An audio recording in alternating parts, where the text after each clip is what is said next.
Democratic Congresswoman Eleanor Homes Norton. Representative, good morning to you. You know, we know things are better, right, looking at those numbers, but the goal, as has been said, you know, it's 7 million people signed up by the end of March. Can that happen?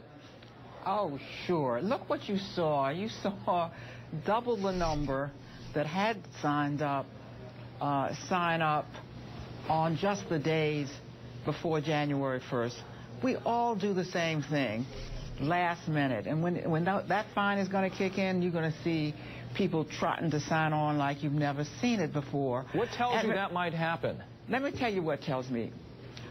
What we have been battling now is, first, every time the House couldn't think of anything else to do, it had a big debate on repealing Obamacare. So there are millions of people out there who think it was repealed. Mm-hmm. So there was no way to break through that very easily. Then comes this debacle of a website which seemed to confirm that it must have been repealed or it should have been repealed. Now, for the first time, after weathering the most negative propaganda campaign from within the Congress in history and the worst website, we're able to get out what really is happening. Right. So you're saying it only can get better based on looking at those two data points for you. Well, I'm saying it will get better. I'm saying, let me give you tell you what members are going to begin to do. And I'm primed for this because members of Congress and their staff had to go on D.C. Health Link. That's my district. Mm-hmm. It was one of the 4 that had a smooth rollout. But this is what I'm getting already from my staff. I'll give you one example that is typical of my staff. A young man in his 20s who now has his health insurance. It is about $75 less than it was before under the federal insurance plan, which is a very good plan. And he does have a larger deductible, but it kicks in only if he goes to the hospital or to the emergency room. Now, he's young, so that's not likely to happen. And that's what we're going to see, particularly with many young people on the staffs of members of Congress. And, of course, they're the rest of us old guzzers. Oh, come on now, Representative. Don't say that. But of course, have to go on as well. But on that note that you bring up, and that is the concern, is it the right mix? Do you have enough youth signing up right now? And, of course, we'll continue to get that data. While I have let me tell you why I think we do. Yes. There are 20,000 members of the staff. What are there? 500 members of Congress. Most of those are young people. Okay, there you go. That was quick, too. Thank you. I want to switch gears to talk about Benghazi, that big report in the New York Times, the investigation, finding that there was no link between last year's attack and al-Qaeda. And here's your colleague, House Oversight Committee Chairman Darrell Issa, on Meet the Press and how he reacted to it. Take a listen. There is a group that was involved that claims an affiliation with al-Qaeda.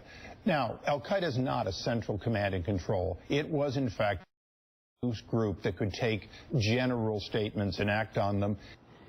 What do you believe? Was al-Qaeda involved or not in this? Well, look, I'm sit on the committee, and I sat through there for dozens of these, or many, perhaps not dozens, hearings. This is what the narrative of the Republicans was. This was a deliberate al-Qaeda attack planned for 9/11, covered up everywhere from Secretary of State Hillary Clinton to Susan Rice. Here's what the more nuanced and more credible New York Times report found. First, it was the video. That was central to what was debunked in Congress. But the report also showed that it was not completely spontaneous. It was not spontaneous in the sense that, and by the way, the video was widely seen in Benghazi. It was the video. It wasn't spontaneous in the sense that there were groups unaffiliated, and this is the central point here, unaffiliated with al-Qaeda, every last one of them. No international groups, no al-Qaeda. Those were the 2 posts on which the Republicans stood, and that's been knocked right from under them by the more objective New York Times Representative, report. You were in those meetings and hearings you're talking about. Before we go, I want to know, did you learn anything new from that very extensive report that you had not heard before in your discussions, in your meetings here?